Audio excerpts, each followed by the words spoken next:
है अजय जी, मैं आपसे शुरुआत करना चाहता हूँ। और मैं शुरुआत करते वक्त जब मैं राजनीतिक सिनेमा के बारे में बात कर रहा हूँ, तो मैं चाहूंगा कि जो अभी एक फिल्म रिलीज हुई है कंगना रनौत की, इमरजेंसी, अगर हम उससे बात शुरू कर सकें, क्योंकि इमरजेंसी एक ऐसी फिल्म है जो कहीं ना कहीं हमारे आजाद हिंदुस्तान की जो एक सियासत है उसमें एक बहुत ही बड़ा टर्निंग पॉइंट है। इंदिरा गांधी ने जो इमरजेंसी लगाई थी उसके बहाने आज तक विपक्ष की राजनीति को, जो मौजूदा सत्ता समूह है वो विपक्ष की राजनीति को, खासतौर से कांग्रेस की राजनीति को जो है वो निशाने पर लेता रहा है। ऐसे में कंगना रनौत एक फिल्म बनाती है इंदिरा गांधी की उस राजनीतिक, कहना चाहिए उस राजनीतिक फैसले पर। उसका नाम इमरजेंसी है, लेकिन क्या वो पूरी तरह से इमरजेंसी पर फिल्म है? क्या वो इंदिरा गांधी की एक तरीके से बायोपिक बनकर रह गई? क्या उस फिल्म का असर है? क्या उसके बहाने जब हम राजनीतिक सिनेमा पर बात करते हैं तो आप किस तरह से उसको देखेंगे? तो संक्षेप में अगर उस फिल्म के बारे में बात करते हुए हम राजनीतिक सिनेमा के बारे में बात कर सके तो बहुत अच्छा होगा। अजय जी। जी जी, नमस्कार आप सभी को। और यही भ्रम मुझे भी था कि इमरजेंसी नाम देख करके कि ये फिल्म हो सकता है कि इमरजेंसी के ऊपर हो और सिर्फ इमरजेंसी पर केंद्रित होगी, तो कहीं ना कहीं इंदिरा गांधी की जो भूल थी उसकी व्याख्या की जाएगी और उनको एक निगेटिव शेड में ले जाया जाएगा। लेकिन फिल्म देखने के बाद, जैसा कि मैंने अपने रिव्यू में भी कहा, न तो मैं निराश हुआ और न संतुष्ट हुआ, क्योंकि फिल्म एक मीडियोकर फिल्म है। डायरेक्टर के हिसाब से, क्राफ्ट के हिसाब से कमजोर फिल्म है। लेकिन कंगना ने एक बायोपिक कर दी है उनकी, इंदिरा गांधी की। इस फिल्म का नाम इंदिरा चरित्र रखा जा सकता था, क्योंकि बचपन से लेकर के उनकी हत्या तक पूरी फिल्म आती है और बीच में एक इमरजेंसी का प्रसंग आता है जहाँ पे संजय गांधी और तमाम किरदार आते हैं। वो थोड़ा लंबा ज्यादा ड्रामा है क्योंकि वो है भी इम्पोर्टेंट इस फिल्म के हिसाब से। लेकिन इस फिल्म को पॉलिटिकल फिल्म कहना मैं नहीं चाहूंगा। ये एक राजनीतिक व्यक्ति पे बनाई हुई कंगना रनौत की फिल्म है। और जैसा कि उन्होंने कहा भी कि कूवी कपूर की जो किताब थी उस पर बेस किया है उन्होंने, और कोई जयंत वसंत है, उनकी प्रियदर्शनी सिन्हा, नाम की जी जी। किताब है, उस पर बेस किया है। और रितेश शाह ने लिखा है इसको। तो इसमें कल्पना बहुत कम है और प्रसंग ज्यादा है। और जो ठोस, जो 8 साल की उम्र में इंदिरा गांधी थी, माँ के साथ उनके क्या हो रहा था, बाद में क्या हुआ उनके, कैसे उनको पार्टी के लोग अलग कर रहे थे, फिर वो कैसे आती, पूरी पॉलिटिक्स उनकी जो थी इंदिरा गांधी की, और कैसे वो सरवाइव करती है, असर्ट करती है और एक लीडर के तौर पे उभर के आती है।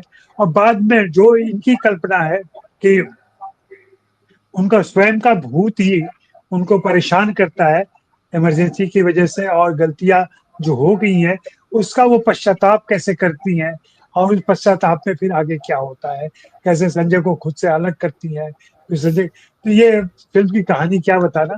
लेकिन अगर डिपिक्शन के हिसाब से कहे, क्राफ्ट के हिसाब से कहे, तो मुझे ये पॉलिटिकल थॉट की फिल्म नहीं लगी है। ये इंदिरा गांधी के चरित्र से कंगना भी कहीं ना कहीं प्रभावित हुई हैं और वो उन्होंने उनको पेश किया है। निगेटिव बिल्कुल नहीं है, लेकिन ऐसा भी नहीं कि कोई गुणगान किया जा रहा हो और उनको जैसे किसी पेडेस्टल पे बिठा करके उनकी आरती उतारी जा रही हो। एक राजनीतिक व्यक्ति के तौर पर बहुत ही सिंपल तरीके से कंगना ने ये कहानी कही है। लेकिन इसी के साथ अगर आप जोड़ के देखें, जो हमारे यहाँ पॉलिटिकल फिगर्स पे फिल्में बनती रही हैं, ज्यादातर स्वतंत्रता आंदोलन से जुड़े लोगों पर ही बनी है। और चाहे लेकिन नेहरू पर कोई फिल्म नहीं आई है अभी तक। नेहरू के लिखी किताबों पर फिल्में जरूर बनी है, नेहरू पर कोई किताब नहीं है, जबकि इतनी बड़ी पर्सनालिटी है। शास्त्री जी पर किताब नहीं है, अम्बेडकर पे है, सुभाष चंद्र बोस पे है, भगत सिंह पर कई सारी फिल्में हैं, सावरकर पर भी फिल्म बन चुकी है। और इन सब में सबकी राजनीति अपना काम कर रही होती है। पटेल पर फिल्म बन चुकी है। तो ये राजनीतिक दुराग्रह कह ले, पूर्वाग्रह कर ले, जो भी हो, इन फिल्मों में दिखता रहा है। हमारे यहाँ दिक्कत ये है कि फिल्मों की जो पॉलिटिकल इकोनॉमी होती है उसको ज्यादा विमर्श का विषय माना ही नहीं जाता। हम भी जब फिल्मों का रिव्यू कर रहे होते हैं तो फिल्मों में राजनीति नहीं देख रहे होते हैं, हम फिल्मों के चरित्रों की व्याख्या कर देते हैं और उनके परिवेश और परिस्थितियों की बात कर देते हैं, उनके मिलियू की बात कर देते हैं। लेकिन जो पॉलिटिकल टोन किसी भी किरदार का हो सकता है, चाहे वो माँ की भूमिका में हो, बहन की भूमिका में हो, या फिर और अन्य किसी किरदार की भूमिका में हो, हम उसके राजनीति में नहीं जाते हैं। हम उससे बचने की कोशिश करते हैं, न सिर्फ अपनी व्याख्या में, बल्कि फ़िल्म मेकर भी अपने किरदारों को प्रस्तुत करते हुए, इन किरदारों को गढ़ते हुए भी उनकी पॉलिटिक्स को छील के निकाल देते हैं। वे वहाँ पे मुखर नहीं होते हैं। ये हमारी फ़िल्मों की दुर्दशा है, ये हमारी फ़िल्मों की यही स्थिति है। लेकिन जिस पॉलिटिक्स की बात हम करना चाह रहे हैं और हमें उल्लेख करना चाहिए, रेखांकित करना चाहिए कि पिछले 10 सालों में जो नफ़रत वाली पॉलिटिक्स है, वो किस तरीके से उभर के फ़िल्मों में आई है और एक सांप्रदायिकता, एक समाज के विभेदीकरण और कुछ ऐसे मूल्यों को लेकर के स्थापित करने की बात, इन पर बात की जा सकती है कि वे कैसे अपना राजनीतिक स्वार्थ पूरा कर रही हैं ऐसी फ़िल्मों से और उसको आगे बढ़ा रही हैं। अभी मैच फिक्सिंग एक फ़िल्म आई थी। मैच फिक्सिंग आप लोगों ने शायद नहीं देखी होगी। मैच फिक्सिंग में इशारा ये है कि 26 से 11 जो मुंबई में हुआ था, उसके पीछे कांग्रेस वालों का हाथ था। उन्होंने पाकिस्तान की एजेंसियों से मिल करके वो करवाया था ताकि अगले चुनाव में उनको वोट मिल सके। तो इतने दूर की कौड़ियाँ भी ला करके दिखाई जा रही हैं। होता क्या है, हम ये भले ही खुश हो लें कि ये फ़िल्में चलती नहीं हैं, लेकिन जब इन फ़िल्मों के रील बनते हैं, जब व्हाट्सएप पे ये चलता है, छोटे-छोटे टुकड़े बाँटे जाते हैं, तब फिर ये लोगों के मानस का निर्माण करते हैं। एक नेगेटिविटी पैदा करते हैं। एक उस बिल्कुल। मानस को रचते हैं जिसकी वो ज़रूरत वो महसूस कर रहे हैं। फिलहाल मैं अजय जी, आपके पास लौटता हूँ। जो बातें अब तक की हमारी बातचीत में निकल कर आई हैं, क्या आपको लग रहा है कि आज का जो सिनेमा है हमारा, क्या वो सेंसरशिप के दबावों की वजह से भी कहीं न कहीं उस पर असर पड़ रहा है? या ये कह सकते हैं कि भई सेंसरशिप का जो एक नया रोल है कि भई वो आपको कश्मीर फाइल्स और केरला स्टोरी जैसी फ़िल्में तो बनाने देती है और वो पॉपुलर भी हो जाती हैं, आ जाती हैं।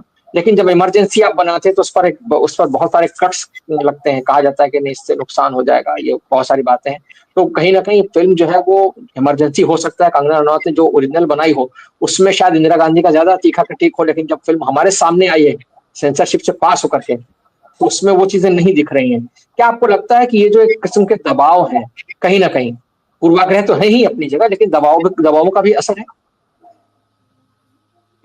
बिल्कुल होगा, असर तो होता ही है, दबाव का बहुत ज़्यादा असर होता है और फ़िल्में नहीं बन रही हैं, उसके पीछे ही एक दबाव है। फ़िल्में बन जाती हैं, उसके बाद जो दबाव आता है, वो तो एक अलग है। लेकिन लोग सहमे हुए हैं, लोग डरे हुए हैं, लोग अपने प्रोजेक्ट को फँसाना नहीं चाहते हैं। इस तरीके की फ़िल्में बना कर के वे अ, शिक्षकों के पीछे नहीं जाना चाहते हैं। ये सारी चीज़ें हैं, ये सच्चाई है, इससे हम इनकार नहीं कर सकते। सिनेमा में पॉलिटिक्स का होना तो लाज़मी है। अब ये पॉलिटिक्स बहुजन हिताय में है, बहुजन सुखाय में है कि नहीं है, ये हमें देखना होगा। पॉलिटिक्स दक्षिणपंथी भी कर रहे हैं, पॉलिटिक्स वामपंथी भी करते रहे हैं, पॉलिटिक्स सेकुलर लोग भी करते रहे हैं, जो मिडिल ऑफ द सिनेमा करते रहे हैं, उनमें भी पॉलिटिक्स आती रही है। वही देखना है कि कितने ज़्यादा दर्शकों के हित में वे फ़िल्में बन पा रही हैं और कितने बड़े समुदाय के हित की बात की जा रही है। अगर संकीर्ण हो करके फ़िल्में बनाई जा रही हैं, बहुत ही सेक्टेरियन अप्रोच रखा जा रहा है, तब तो दिक्कत है। तब दिक्कत है और उसी की वजह से ये सारी चीज़ें हो रही हैं। अभी इधर हाल-फिलहाल में अभी जो लोग एक्टिव हैं हिंदी सिनेमा में, उनकी फ़िल्मों को अगर हम देखना चाहें, क्योंकि यही लोग फ़िल्में बनाएँगे और देखेंगे। अगर इम्तियाज़ अली की चमकीला को लें, चमकीला में अभिव्यक्ति की आज़ादी के मामले को जिस तरीके से उठाया उन्होंने, प्रकारांतर से उठाया, सीधा बात नहीं करती ये फ़िल्म वो। हुँ, इसी प्रकार से सुधीर मिश्रा की फ़िल्म आई थी अफ़वाह, उसमें जिस तरीके से बात की गई थी, पॉलिटिक्स था वहाँ पे। अनुभव सिन्हा की फ़िल्म आई थी भीड़, वहाँ भी पॉलिटिक्स थी। तो लेकिन ये उस ढंग की पॉलिटिकल पॉलिटिकल फ़िल्में नहीं है। हमारी दिक्कत क्या है कि हम फ़िल्म में कई बार राजनीतिक चेहरे आ जाएँ, राजनीतिक घटनाएँ आ जाएँ, तो हम फ़िल्मों को पॉलिटिकल मान लेते हैं।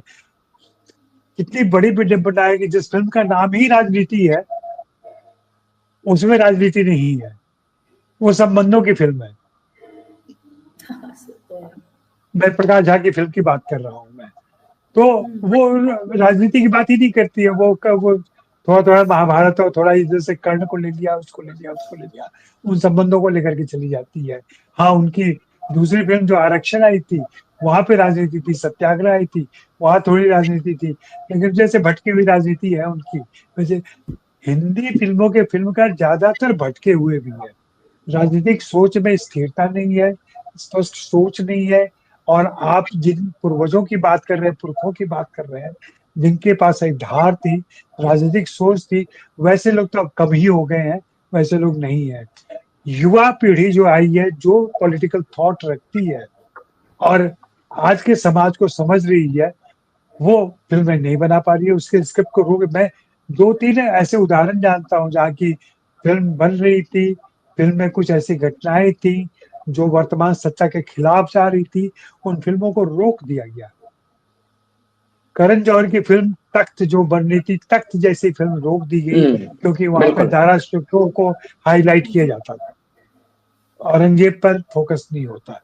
तो इस तरह की चीजें चल रही हैं। हम बहुत ही एक संक्रांति से भी ज्यादा महासंक्रांति के दौर में घुस गए हैं, और यहाँ पे मुझे तो कोई उम्मीद नजर नहीं आ रही है फिलहाल कि ऐसा कुछ पॉलिटिकल सिनेमा हमारे सामने आ जाएगा। हाँ, सटल तरीके से कुछ लोग अगर काम कर दिए तो अलग बात है कि वो फिल्मों में आ जाए, और जैसे कि चमकीला में आ गया या ऐसी कुछ फिल्मों में आ गया, वैसा हो जाए तो हो जाए। लेकिन मुझे कोई ऐसी घोषणा नहीं दिखाई पड़ती, ना ऐसी कोई फिल्म बन रही है जो पूरी तरह से पॉलिटिकल फिल्म हो। तो दिक्कत है, हिंदी सिनेमा में तो बहुत ही दिक्कत है। भारतीय भाषाओं की दूसरी फिल्मों की, मलयालम में है, मलयालम में खूब पॉलिटिकल सिनेमा बना है, इवन तमिल और तेलुगु में भी बना है। मैं पुष्पा 2 वगैरह की बात नहीं कर रहा हूँ, जो वहाँ की जो छोटी फिल्में हैं उनकी बात कर रहा हूँ। वहां पे सच को सच कहने की बात वहां पे है। हमारे यहाँ सच पर भी एक मुलम्मा चढ़ा दिया जाता है और फिर दूसरे तरीके से बात की। मैं ये कह रहा हूँ कि मैंने जो संभावना या निराशा जाहिर की थी, वो मेन स्ट्रीम सिनेमा को लेके की थी। बाकी ये सच्चाई है कि फेस्टिवल में मैंने ऐसी बहुत सारी फिल्में देखी जो मणिपुर को भी लेके बनी है, झारखंड को लेके भी बनी है, तमाम जगहों को लेकर के बनी है, और कलात्मक फिल्में भी बनी है। हर तरह की फिल्में, छोटी फिल्में आ रही है। वो मेन स्ट्रीम सिनेमा नहीं, वो थिएटर में नहीं आ पाता है। अब ये है कि दर्शक उन सिनेमा तक कैसे पहुंचे, या वो सिनेमा दर्शक तक कैसे पहुंचे, ये एक नया विकल्प हमें तैयार करना पड़ेगा, खोजना पड़ेगा।